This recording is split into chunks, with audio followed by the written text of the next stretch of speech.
Hello my loves, it's Kim again. Thank you so much for joining me for another mukbang. Today I have cooked another meal. We are eating this right here. I got this recipe off of a YouTube channel. It's called Keto Connect, and of course I'll link some information below in the description. But what they call this meal is the Asian noodle bowl, or I believe in the YouTube video they call it a soba bowl.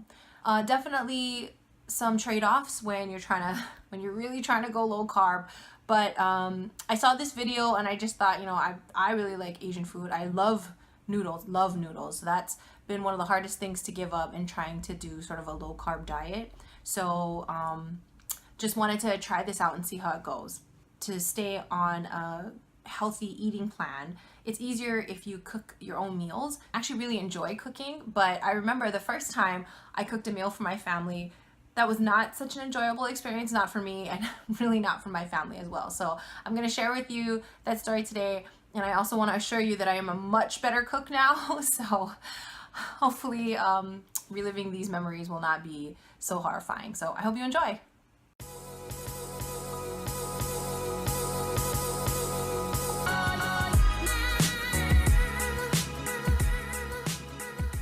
All right, so to begin, let's go into a little bit of what the ingredients are in this dish. So again, this is called the Asian noodle bowl, and it's by Keto Connect. It's their recipe. I'll link it below in the description. I used a packet of the Shirataki noodles, which is a plant-based item.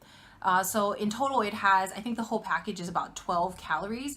Their recipe uses a chicken thigh skin on, but I have chicken tenderloin, so I just decided to use 2 strips of chicken tenderloin. It came out to about 6.5 ounces, which is slightly more than what their recipe calls for. Their recipe calls for 4 ounces, so my version has a little bit more calories because of that. I also used a hard-boiled egg. In their recipe they use a soft-boiled egg, and that's really just because I'm too lazy to stay there and make sure that it properly soft boils. In addition to that, there are 3 shiitake mushrooms, and I didn't buy the fresh ones. I just bought a bag of the dried ones, but the whole mushrooms, and you basically just let them soak in water. The recipe calls for sesame seeds as sort of an optional, what is the word? Garnish. As a extra garnish. But when I went to go buy sesame seeds, I was really looking for one that had sort of the light and the dark roasted sesame seeds mixed together, and I couldn't find that, so I just decided to use furikake because that's what I had in my pantry. While I was shopping for the sesame seeds, I also stumbled upon some fried garlic, so that is in there as well, which is not in the original recipe. With these adjustments, my recipe actually came out to about 660 calories, so that's a little bit more than the Keto Connect version. I think primarily that's due because of the increase in protein that I have in mind, but I'm no food expert, so we'll just see how it tastes, and hopefully it's not terrible. I'm really excited because I am starving again. I always prepare the food and then I get ready, and then somehow in the process of getting ready it takes me like at least an hour. It makes no sense. So whenever I eat, if I look like I'm really enjoying the food, it's really because, I mean, hopefully it's because the food is good, and a lot of times it is, but in this particular case, I think regardless if the food is good or not, I'm probably will look like I'm really enjoying it because I'm just that hungry. So okay, and let's mix and eat. So I'm gonna mix that up. So maybe now you can see the noodles a little bit better. So the noodles are actually marinated. Again, I'll link the video below, but just to share, the recipe marination calls for marinade. Wow. See what hunger does to you people? If you've never had these kinds of noodles before, they are pretty bland because of what it's made out of. You kind of have to marinate it to get flavor into it. I think if you just eat it sitting in a bowl of something, it might not necessarily pick up those flavors too much. Let's take the first bite and see how it goes. I'm just gonna pull this down.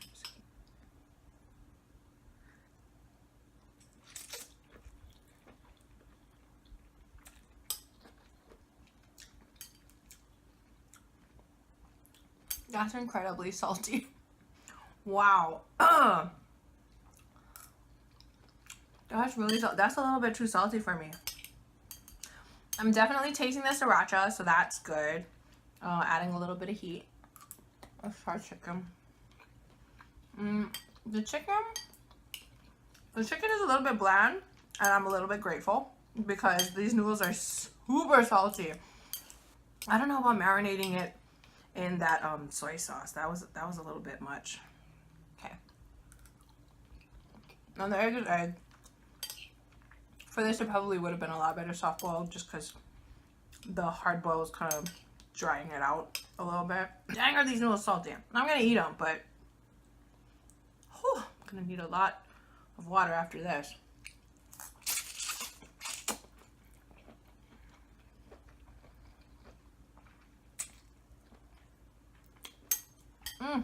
My hair. Gross. Woo! That's pretty salty. I'm gonna wait, I need more water. Well, anyway, so as my taste buds are adjusting to the flavor burst of salt that it just had, I'll start to tell you a little bit about the first time I cooked for my family. So I remember it was a noodle dish, but it wasn't an Asian noodle dish. The first time I cooked for my family, oh, excuse me, oh, I actually cooked them fettuccine alfredo, and I wish I had the original recipe, but I can't even remember. And to be very honest, since that one time that I've cooked it for my family many years ago, I have not cooked it since. I mean, that's really how bad of an experience it was for me personally. Just so you know, I think I pretty much almost killed my family, which would be really bad. So I don't remember the recipe where I got it from when I decided to make fettuccine alfredo, but I assume they're all pretty similar. I just pulled up a recipe, a fettuccine alfredo recipe from allrecipes.com. This particular recipe, which is called To Die For Fettuccine, which is ironic since I'm pretty sure my family did feel like they were dying.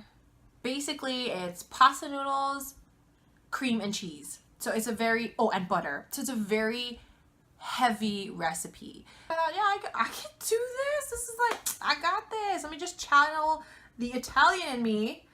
Just so you know, in case it's not obvious, I am not Italian. So yeah, so I decided to prepare this for my family.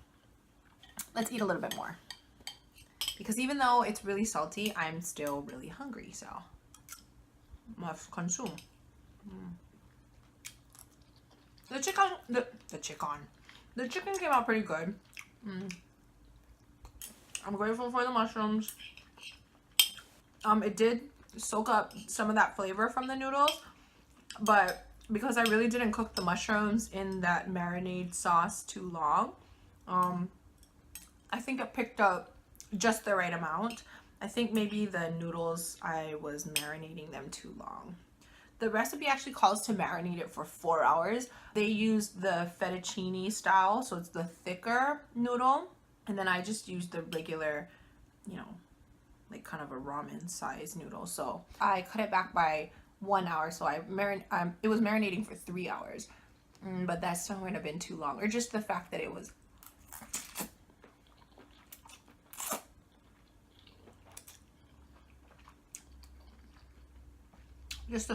primarily soy or soy sauce. I'll show you. Okay. Here's what I remember about what happened. When I first started cooking, I basically just followed the recipe to what I thought it meant to follow the recipe. What does that mean? And it's probably something that I still do now. I'll read a recipe and I will look at the ingredients. And in the ingredients, I'll look at the things that I like and I don't like, and I will adjust the flavor, or I will adjust how much I put in the recipe based on that. Sometimes when you do that, that obviously changes the flavor more than you thought it would. The recipe says 1 cup of butter. I thought to myself, you know what? I really like butter. I think I'm gonna add 2 cups of butter. So I'm pretty sure that's what I did. If I'm remembering correctly, I basically doubled whatever the butter content was. So yeah, that will obviously make your fettuccine much more creamy and savory. And I mean, butter is just such a heavy ingredient. Don't get me wrong, I really love butter. But when you have too much of it, it obviously, I mean, too much of anything is, you know, doesn't taste very good. But when you have too much of the butter, I mean, not only does it affect the taste, but it affects how you feel. I mean, you feel really heavy and weighed down, and just, it's not a really good feeling. So, so that was one of the first things that I did wrong. I didn't know how to necessarily cook pasta noodles. So they came out pretty soft. So I didn't make them al dente, which is, or too al dente, which is normally, I think, the mistake that people make when they're making pasta, if they're not sure how to do that.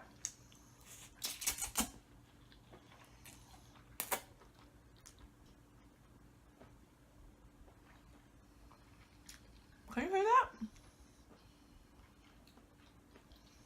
If you can't hear that, that's Mahina. She's very aggressively breathing underneath the door. That's the bummer about this new location, is there really is no opportunity for the dogs to make a guest appearance. So that has to be taken into consideration. I have to decide if I want to keep this location simply because of that.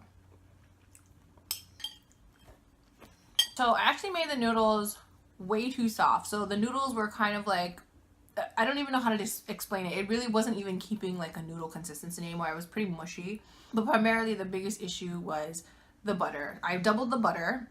I think with the cream. So in my mind, even though I doubled the butter, I reduced the cream because I thought, you know, that would be the one ingredient that would be like, that's what's, I mean, it's called heavy cream, right? So that must be what makes the fettuccine like taste really heavy. So even though I reduced the cream and I doubled the butter, I thought, you know, that would balance itself out. I don't remember exactly how much I reduced the cream by, but you know, that made no difference. I don't think I had Romano cheese because I really didn't know what Romano cheese was until I got older.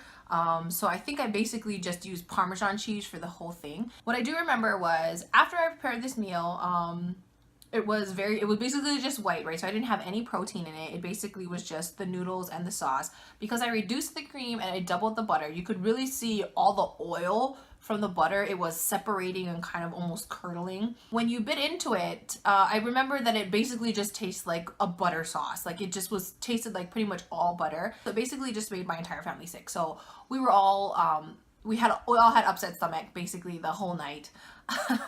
And that was my first cooking experience. Now, as I mentioned, I am generally a little bit better at it, but some things that I have learned is first of all, do not double butter. Just don't. I mean, unless we're talking like a tablespoon, but when a recipe calls for like 1 cup of butter, you might want to just stop there. Like 2 cups of butter might be just a little bit too much on the arteries and probably on your stomach, because like I said, it made me and my whole family basically sick for the whole night. Other things that I've learned about cooking since then is that, you know, one of the great things about not letting something like that stop you, if you keep cooking, you start to kind of learn what things you're good at cooking, and you start to have a good appreciation for the kinds of things you like to eat. As it turns out, as I got older, I wasn't much of a creamy pasta fan. I mean, I do like it now and again, but I think maybe that experience changed my life, because I think now, ever since when I eat a creamy pasta, it just makes me feel weird. Like it makes my stomach feel weird. And I'm not lactose intolerant, so I don't know if that's like my stomach's like muscle memory from this horrible experience. Oh my gosh, can you see that? I don't think you can see it. Look. Fried garlic. I actually am not a huge fan of chicken unless it's deep fried. I know when I first started to try to eat healthier, I tried to eat chicken breast, and I just can't. Chicken breast, it's not good. I don't like it. It's dry. I mean, if you like chicken breast, power to you, because it's, you know, like one of the cheaper, healthier protein sources. I fucking hate it. Like I can't. I feel like every time I cook it, It comes out kind of dry. But if you deep fry, it's usually pretty juicy. Plus it tastes awesome. Anything deep fried is generally pretty awesome. But I wouldn't have learned that if I didn't keep trying to cook, so. Without intending it to be, I feel like this video has turned out into a video that tells you, you know, maybe feel like you're not the best cooker, the best cook. But don't let that discourage you, because it's just like anything else. Like, the more you do it, the better you'll get at it. And if you've never had this Shirataki noodles before, I mean, just to prepare you, it doesn't taste like noodles because it's not made out of things that noodles are made out of. It's basically, it has a more chewy texture. So if you're familiar with kombu, and again, here I go being a terrible Asian, I don't know really what kombu is, but it's kind of like a jelly sort of a thing. Like, it's kind of a chewy texture. So these noodles have that texture. My first experience cooking was pretty terrible. I almost killed my family, and I basically ruined myself for fettucine alfredo, but I haven't let that stop me. I keep cooking. I'll continue to cook. Hopefully other people believe I've gotten better at it. I think I've gotten better at it, but I mean, I guess it doesn't matter if you're willing to eat your own cooking. Who cares what other people think, right? This bowl's kind of heavy. So my arm got tired, so we'll just finish up the last couple bites like this, and hopefully I don't drop it.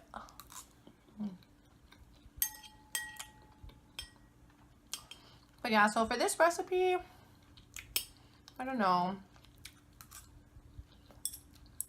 I think the major takeaway was that the noodles were really salty. It was a lot saltier than I expected it to be. Which I think means that maybe the noodles are better at absorbing the marinade than I thought. Or possibly just that the marinade was way too salty, since it was just straight shoyu practically. Could be either. Could be both. But I didn't fry garlic. I enjoyed that. That was a plus. That was a good buy.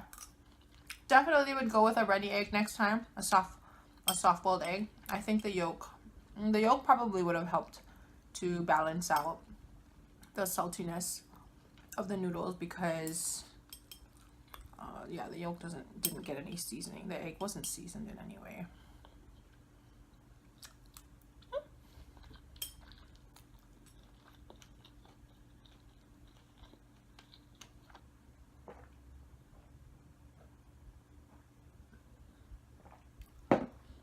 Oh, I'm so grateful I decided to make myself a glass of water. I was really hungry, and so I was like, you know, I don't want to like ruin my appetite by drinking a bunch of water, but dang, was that water a good idea.